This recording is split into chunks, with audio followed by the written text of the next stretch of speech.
اپنے معاملات اللہ کے سپرد کیا کریں.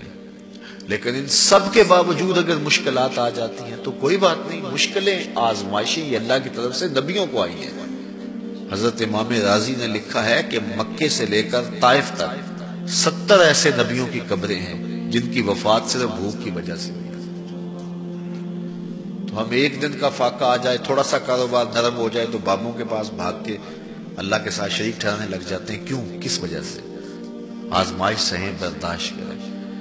تو اوپر نیچے یہ دن بدلتے رہتے ہیں، دن پھرتے رہتے ہیں. ہر وقت جو ہے کہ جادو ہو گیا، ٹونا ہو گیا، سایہ ہو گیا، بندش ہو گئی.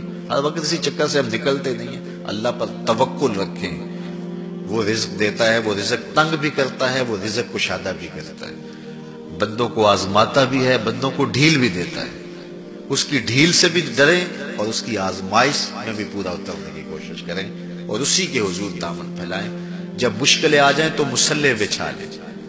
گھر کے بچوں کو بھی کہیں کہ یہ مشکل آ گئی ہے، لگتا ہے اللہ ناراض ہو گیا، چلو مصلح بچھاؤ. اگر بیٹیاں بھی نماز پڑھ رہی ہوں، نوافل ادا کر کے رب کے حضور دعا مانگ رہی ہوں، بیٹے بھی دعا مانگ رہے ہوں، چھوٹے چھوٹے بچے بھی دعا مانگ رہے ہوں، تو کیا اللہ خالی موڑ دے گا؟ تو زیادہ سے زیادہ نیک مجالس کے اندر شامل ہو جائیں. تو بالخصوص میں اپنے پیر بھائیوں کو پابند کرتا ہوں کہ آپ اپنے گھروں میں بھی پابند کریں، کسی بابے کے پاس نہ جائیں. یہ بڑے گندے لوگ ہیں، یہ سامنے اب چیزیں آ رہی ہیں، بڑے گندے اور غلیظ قسم کے لوگ ہیں. ان کی نظروں میں غلاظت بھری ہوئی ہے اور جو ہے وہ لوگوں کے ہجوم سے کبھی متاثر نہ ہو کہ فلاں وہاں سے اتنے لوگ جا رہے ہیں. لا یصیر الباطل حقا بکثرت المتمسکین بہ. اگر کسی جھوٹ کے ساتھ، کسی باطل کے ساتھ زیادہ لوگ وابستہ ہو جائیں تو اس وابستگی سے باطل حق نہیں ہو جاتا. لوگ کہتے ہیں جی اتنے لوگ آ رہے ہیں، کچھ ہے تو آ رہے ہیں. جو بت خانوں میں جا رہے ہیں اتنے لوگ تو کچھ ہیں تو جا رہے ہیں. کیا مطلب ہے؟ یہ کوئی اب معیار ہے؟ تو جہلا کا جمع ہونا، جہلا کا کہیں جانا، یہ معیار نہیں ہے. معیار جو اللہ رسول نے دیا ہے ہمارے نزدیک بس وہی ہے. تو جب کوئی مصیبت بنے، مصلح بچھا کے دعا مانگو اللہ کی بارگاہ میں، نوافل پڑھو، صدقہ کرو، خیرات کرو، منت مان لو، روزوں کی منت مان لو، نمازوں کی منت مان لو، صدقہ کرنے کی منت مان لو. اور اللہ کے نیک بندوں سے جا کے دعا کرواؤ.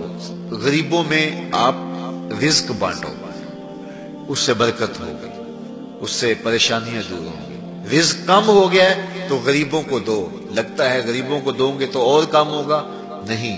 جب دو گے تو اللہ کے سچے وعدے آپ کو نصیب ہوں گے اور آپ کو برکت نصیب ہوگی. اس کے راہ میں دینے سے کم نہیں ہوتا ہے.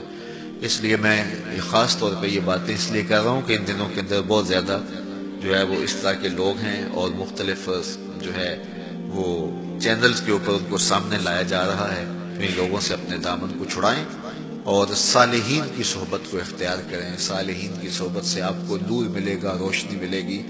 آزمائش ٹل جاتی ہے تو پھر بھی، ورنہ اس میں استقامت کی توفیق مانگیں، چونکہ جو بلا پر صبر کرتا ہے اسے بھی اجر دیا جائے گا.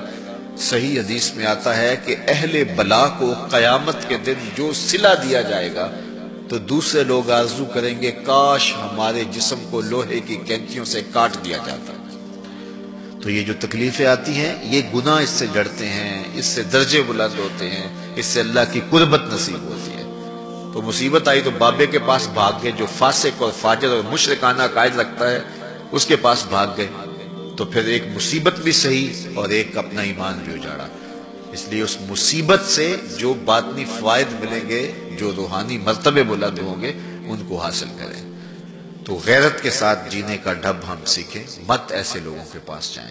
اللہ آپ کو مجھے اپنی رحمتوں کے سائے میں رکھے.